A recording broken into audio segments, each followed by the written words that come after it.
શરૂઆત આપણે રૂપિયાના કારોબાર સાથે કરીશું તો શરૂઆતી કારોબારમાં ડોલર સામે રૂપિયો 4 પૈસા જેટલો નબળો થઈને 83.24 પ્રતિ ડોલરની સામે 83.28 પ્રતિ ડોલર ઉપર ખુલ્યો છે. જોકે ત્યારબાદ રૂપિયાની અંદર 83.31ની આસપાસ એક 9 પૈસાનું જે છે કારોબાર અહીંયા આગળથી થતો દેખાઈ રહ્યો છે.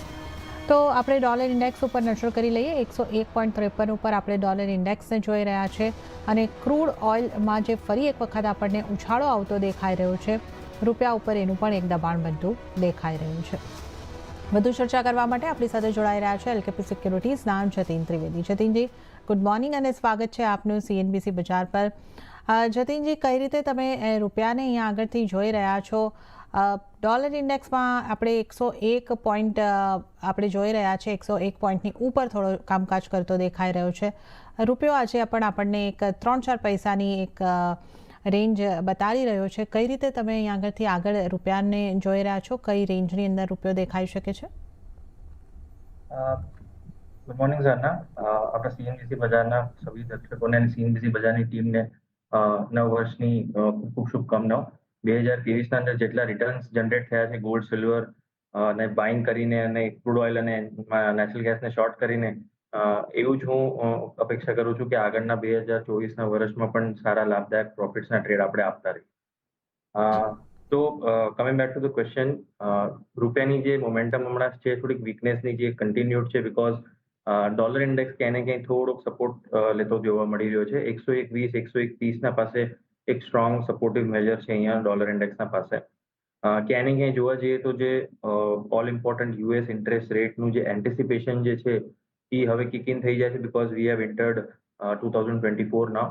તો એક્સપેક્ટેશન એ છે કે બહુ જલ્દી એના અંદર આઉટકમ જોઈએ છે કે જ્યાં ઇન્ટરેસ્ટ રેટ જે છે એ ઘટે અને અશ્યોરિટી સાથે એક સ્ટેટમેન્ટ આવે કે યસ, આવનાર મિટિંગ્સમાં ડેફિનેટલી એના અંદર કાપ આવશે ઇન્ટરેસ્ટ રેટના અંદર.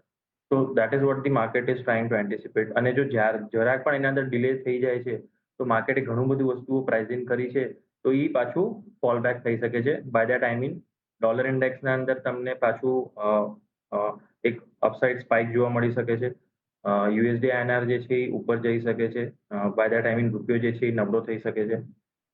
ગોલ્ડ, સિલ્વરના અંદર પ્રોફિટ બુકિંગ આવી શકે છે. બેઝ મેટલ્સના અંદર પ્રોફિટ બુકિંગ આવી શકે છે. So this is just an indication, lead indicator આપણે જે કહી શકીએ છીએ બિફોર કોઈ બી અનાઉન્સમેન્ટ આવે છે એના પહેલાનું, કે ડોલર ઇન્ડેક્સને હવે ટ્રેક કરવું બહુ ઇમ્પોર્ટન્ટ છે જ્યાં સુધી એક અફર્મેટિવ સ્ટ્રોંગ ન્યૂઝ નથી આવી જતી કે ઇન્ટરેસ્ટ રેટ કટ થઈ રહ્યો છે કરીને. તો આ બહુ ઇમ્પોર્ટન્ટ વસ્તુ છે કે ડોલર ઇન્ડેક્સને ટ્રેક કરો.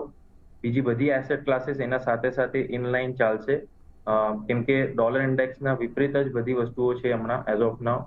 ઇક્વિટી માર્કેટ્સ કહી લો, રૂપિયો કહી લો, બુલિયન્સ માર્કેટ કહી લો કે બેઝ મેટલ માર્કેટ કહી લો, તો ડોલર ઇન્ડેક્સને ટ્રેક કરવું બહુ જ વધારે ઇમ્પોર્ટન્ટ બની ગયું છે.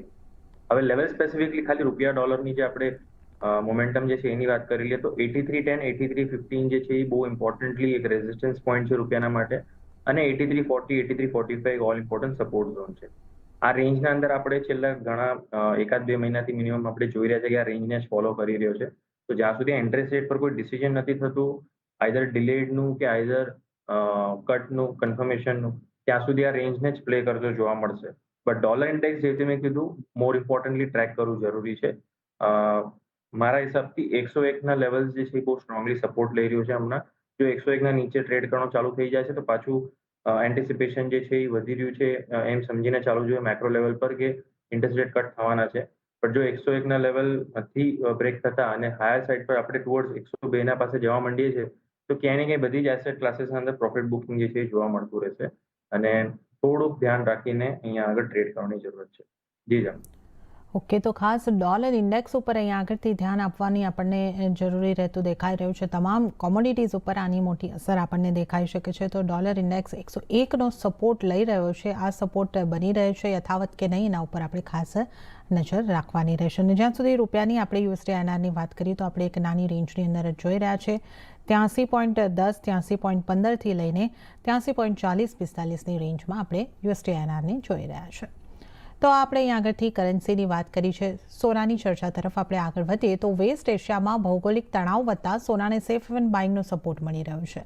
જ્યાં કોમેક્સ ઉપર ભાવ $2069 ઉપર પહોંચતા આપણને દેખાયા $2071 સુધી કારોબાર આપણે પહોંચતો જોઈ રહ્યા છે. સ્થાનિક બજારની વાત કરીએ 63,465ના સ્તરની આસપાસ કારોબાર સોનાની અંદર આવતો દેખાઈ રહ્યો છે. એટલે 5% જેવી મજબૂતી સ્થાનિક બજારમાં, કોમેક્સ ઉપર 0.5% આસપાસની મજબૂતી થતી દેખાઈ રહી છે. ઉલ્લેખનીય છે કે આ વર્ષે પણ ઇઝરાયલ અને હમાસ વચ્ચે તણાવની સ્થિતિ જોવા મળે તો બજારની નજર આજે આવનાર યુએસના મેન્યુફેક્ચરિંગ PMIના આંકડાઓ અને શુક્રવારે જાહેર થનાર યુએસના નોન ફાર્મ પેરોલના ડેટા ઉપર પણ બનેલી છે. તો આ તમામ ડેટાઓની ઉપર તો આપણે ખાસ નજર રાખવાની જ છે. પણ જતીનજી, જે રીતે આપણે ગયા વર્ષની અંદર જોયું, સોનાએ ખૂબ સારું રિટર્ન આપ્યું છે અને સોનું જે છે એ આની શરૂઆત 2024 માટે પણ એક પોઝિટિવિટી સાથે થતી દેખાઈ રહી છે. કઈ રીતે તમે જોઈ રહ્યા છો સોનું નિયર ટર્મની અંદર પણ મજબૂત વધુ મજબૂત થશે? અને જો આપણે વર્ષ 2024ની વાત કરીએ, એક યરનો પણ જો વ્યૂ લઈએ તો કઈ રીતે તમારો આઉટલુક બની રહ્યો છે ગોલ્ડ ઉપર? જે રીતે મેં સૌથી પહેલા એક વાત કરી, મોર ઇમ્પોર્ટન્ટલી હમણાં હવે ડોલર ઇન્ડેક્સને ટ્રેક કરવું બહુ જ વધારે જરૂરી છે. જો બ્રોડલી એક કન્સેન્સ આપણે એક વ્યૂ પોઈન્ટ બનાવીને ચાલી તો યસ, ગોલ્ડ ક્યાંય ક્યાંય અપટ્રેન્ડ જે છે એ કન્ટિન્યુડ જ રાખશે પોતાનું MCX પર અને કોમેક્સ પર બે જગ્યા પર. બીકોઝ બ્રોડલી જોવા જઈએ તો ડોલર ઇન્ડેક્સની મોમેન્ટમ જે છે એ ડાઉન સાઇડની કન્ટિન્યુડ છે. બટ ઇમિડિયેટ બેઝિસ પર અને ક્યાંય ક્યાંય જે ઇમ્પેક્ટ કરી શકે છે ગોલ્ડને આગળ ચાલતા એક નેગેટિવ ટ્રેક્શન આપી શકે છે એ છે ડોલર ઇન્ડેક્સ. અને mainly the reason will be કે ઇન્ટરેસ્ટ રેટ પર અગર જો ડિલેડ થયું કોઈ બી વસ્તુનું અપડેટ આવવામાં કે ઇન્ટરેસ્ટ રેટ કટ થશે કે નહીં, એમાં પર અગર ક્યાંય બી ફેડરલ રિઝર્વના તરફથી હિન્ટ્સ આવ્યા કે હજી થોડુંક ડેટાને થોડુંક અમને વેટ કરવું છે કે ડેટા થોડોક હજી ફેવરેબલ આવી જાય કે અનસર્ટનિટી જેવી કંઈ સ્ટેટમેન્ટ આવી જાય તો ડેફિનેટલી પ્રોફિટ બુકિંગ જે છે એ તરત જોવા મળશે ગોલ્ડના અંદર. અને જો જ્યાં સુધી કન્ફર્મેશન સ્ટ્રોંગલી નથી આપતા કે નેક્સ્ટ ઇન્ટરેસ્ટ મીટિંગના અંદર ઇન્ટરેસ્ટ રેટ કટ થશે by this much numbers, whatever એ લોકો કમ્ફર્ટેબલ હોય, પણ કન્ફર્મેશન આપી દે છે without being unclear about it, without being unclear, એક ક્લિયર સ્ટેટમેન્ટ આપી દે છે તો ડેફિનેટલી ગોલ્ડના માટે બહુ મોટું પોઝિટિવ ટ્રિગર રહેશે અને ડોલર ઇન્ડેક્સ 100ના લેવલ પણ તોડતા જોવા મળશે. અને ગોલ્ડ પણ આપણને પાછું અહીંયાથી 2125-2150 સુધીના લેવલ્સ પણ પાર થતો જોવા મળશે કોમેક્સના અંદર. બટ એક જ ડર જે મેં તમને કહ્યું છે એ જ માર્કેટના અંદર છે કે સ્ટેટમેન્ટ જે છે એ ક્લિયર હોવું જોઈએ અને ક્લિયર કટ ઇન્ડિકેશન હોવી જોઈએ, ફોરકાસ્ટ હોવું જોઈએ કે આટલું કટ થવાનું છે અને નેક્સ્ટ મિટિંગમાં કે જે બી મિટિંગમાં થવાનું છે એનું ઇન્ડિકેશન હોવું જોઈએ. બીકોઝ માર્કેટ જે છે હમણાં જે છે એ પ્રાઇઝિંગ કરી રહ્યું છે ઇમિડિયેટ બેસિસ પર in the first couple of months કે ફર્સ્ટ કપલ ઓફ મીટિંગ્સના અંદર જ ઇન્ટરેસ્ટ રેટ કટ થવું જોઈએ. જો એ નહીં થાય તો ડેફિનેટલી પ્રોફિટ બુકિંગ આવશે. તો એના માટે જ લેવલ સ્પેસિફિકલી સ્પીકિંગ થોડુંક અહીંયાથી ધ્યાન રાખવાની જરૂરી છે. As of now technically structure સારું છે. 2050 ઉપર જ્યાં સુધી ઇન્ટરનેશનલ ગોલ્ડ કોમેક્સ ગોલ્ડ ટ્રેડ કરે છે ત્યાં સુધી મને ઘણું સારું જ લાગી રહ્યું છે હમણાં તો પ્રાઇસ વાઇઝ, અને માઇનર ડિપ્સ પર બાઇંગની જ સલાહ રહેશે.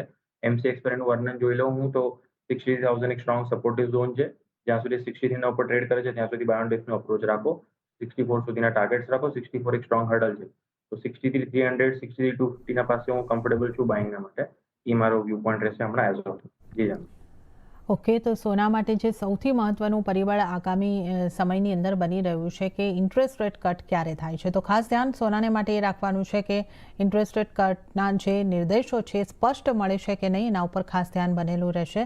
અને જો એ જ રીતે અપેક્ષિત રીતે ઇન્ટરેસ્ટ રેટ કટ આવે છે અને એ જ દિશામાં સંકેતો મળે છે તો સોનાની અંદર તેજી થઈ શકે છે. અને જો એમાં કોઈ ચેન્જ આવે છે તો પછી આપણે સોનાની અંદર દબાણ આવતું જોઈ શકીએ છીએ. તો આપણે એક વ્યૂ ખાસ સોના ઉપર લીધો છે અને હાલની પરિસ્થિતિમાં પોઝિટિવ આપણને આઉટલુક બનતો દેખાઈ રહ્યો છે. 63,000ની આસપાસ ખરીદી કરીને ચાલો 64,000ના ટાર્ગેટ માટે. તો આ એક સોનાને ઉપર તમારે માટે વ્યૂ આપણે જતીનજીનો લીધો છે. હવે ચાંદીની પણ આપણે વાત કરી લઈએ. ચાંદીમાં પણ પોઝિટિવ કારોબાર છે. અહીં વૈશ્વિક બજારમાં $24 પાસે કારોબાર રહ્યો છે તો સ્થાનિક બજારમાં 74,696 સુધી કિંમતો પહોંચતી દેખાઈ રહી છે.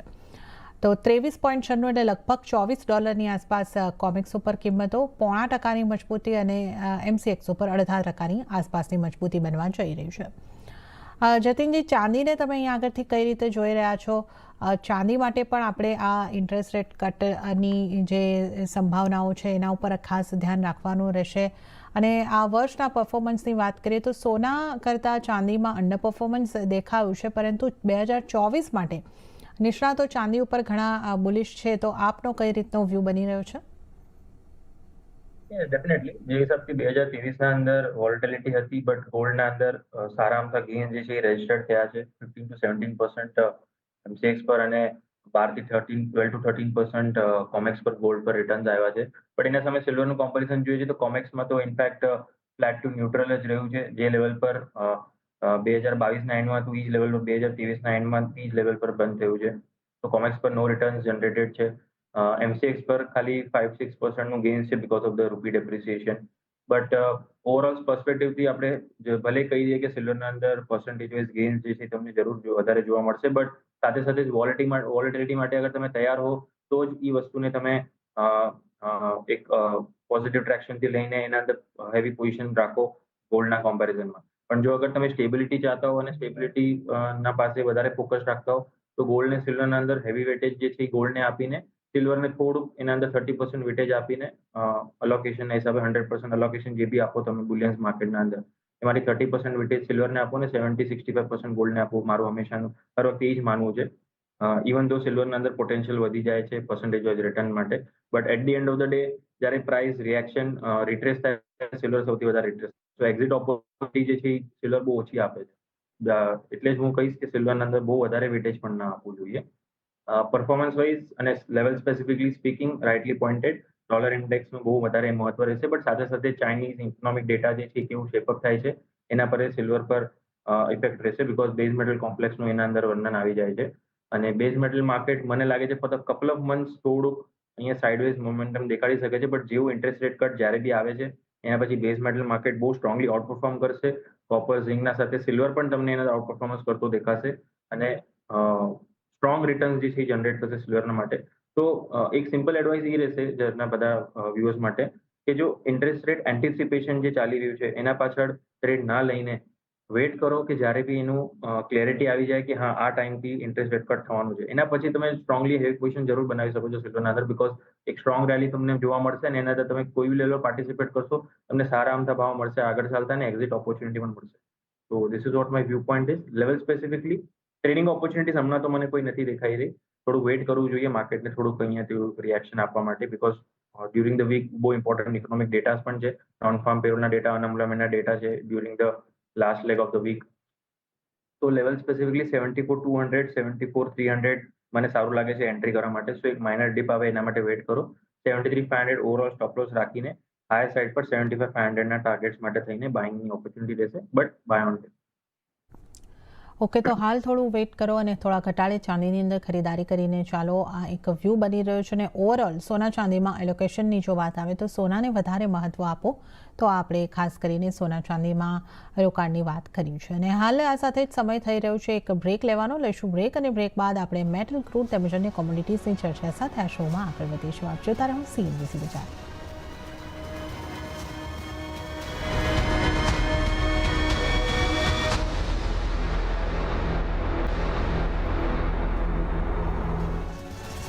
વિરામ બાદ કોમોડિટી લાઈવમાં આપનું ફરી એક વખત સ્વાગત છે. અને આજે ચર્ચામાં આપણી સાથે જતીન ત્રિવેદી જોડાયેલા છે. તો હવે આપણે મેટલ્સની વાત કરી લઈએ તો બેઝ મેટલ્સ તરફથી મિશ્ર સંકેતો મળી રહ્યા છે. એક તરફ ચાઇનાના અર્થતંત્રના મિશ્ર આંકડાઓ અને બીજી બાજુ ઓછા આઉટપુટને કારણે LME પર કોપરની કિંમતોમાં મજબૂતી જોવા મળી છે. ઉલ્લેખનીય છે કે S&P ગ્લોબલ મુજબ ચાઇનાના મેન્યુફેક્ચરિંગ PMI આંકડા નવેમ્બરના 50.7ની સામે ડિસેમ્બરમાં 80.8 પર રહેતા દેખાયા, જે સૂચવે છે કે ચાઇનાના અર્થતંત્રમાં રિકવરી આવી રહી છે.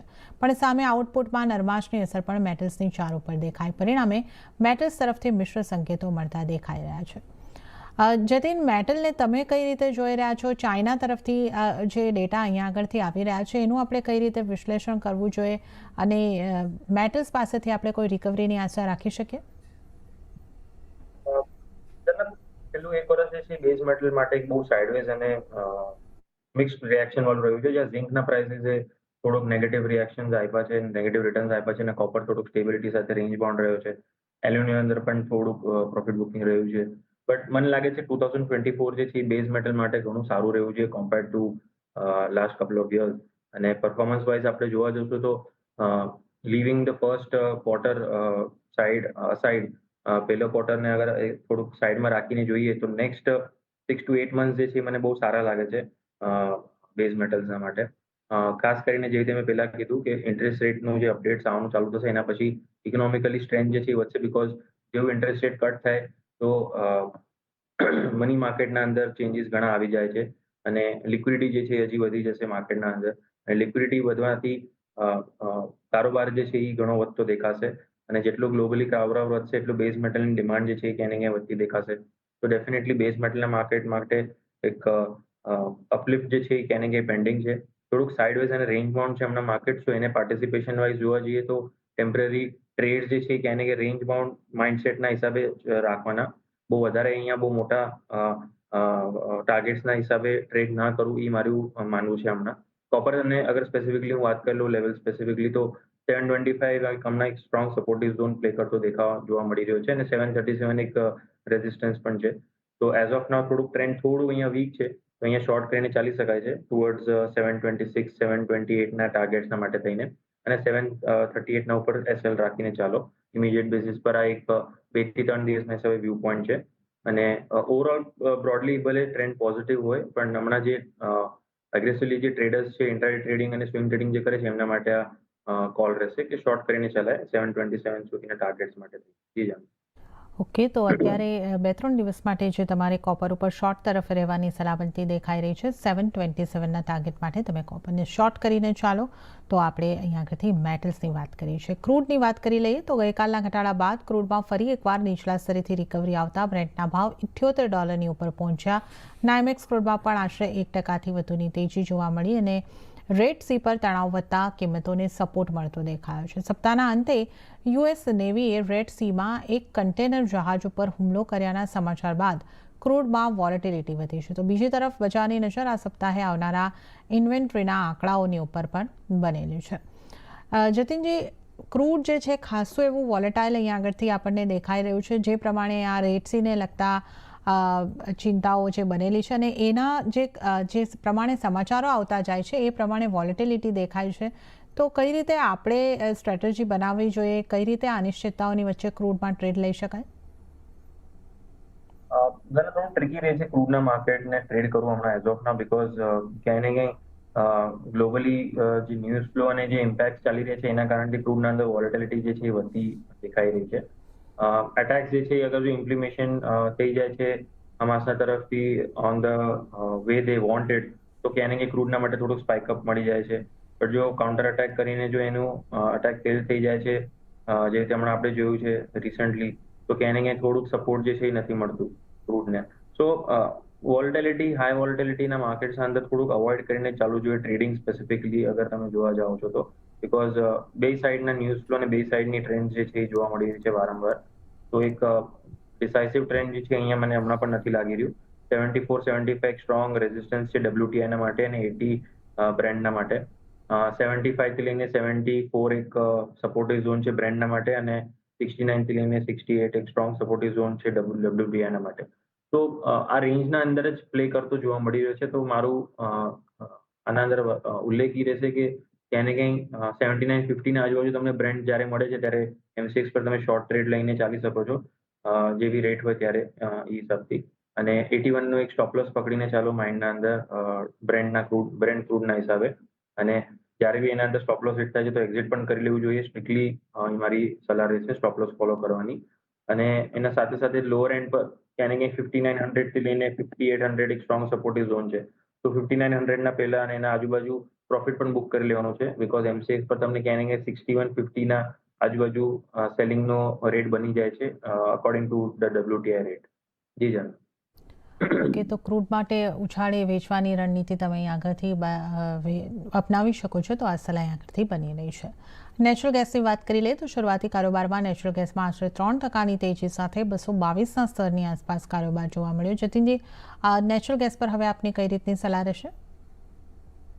નેચરલ ગેસના પોઝિટિવિટીનું મોમેન્ટમ જરૂર જોવા મળી રહ્યો છે આજના દિવસે. ગેપ અપ ઓપનિંગ થયું છે. ચેસ કરીને ચાલવું હોય તો સ્ટોપ લોસ સ્ટ્રિક્ટલી 218નો રાખીને ચાલવાનો after the major gap up જે આપણે જોયું છે બીકોઝ ગેપ અપ થયા પછી પણ પ્રાઇસીસ સસ્ટેન થઈ રહ્યા છે સો ફોલો અપ બાઇંગ જે છે આવી શકે છે 218ના સ્ટ્રિક્ટ સ્ટોપ લોસ સાથે બાઇંગ પોઝિશન હોલ્ડ કરીને ચાલાય અને ફ્રેશ બાઇંગ પણ કરાય હાયર સાઇડ પર 228 230ના ટાર્ગેટ્સ માટે જી જા ઓકે, તો નેચરલ ગેસ પર પણ આપણે અહીંયા આગળથી ખાસ ચર્ચા કરી છે. અને જતીનજી, આપનો આભાર. આપ અમારી સાથે જોડાયા અને તમામ નોન એગ્રી કોમોડિટીઝ અંગે અમારી સાથે ચર્ચા કરી. આપનો ખૂબ ખૂબ આભાર. અને આ સાથે આપણે આગળ વધીશું.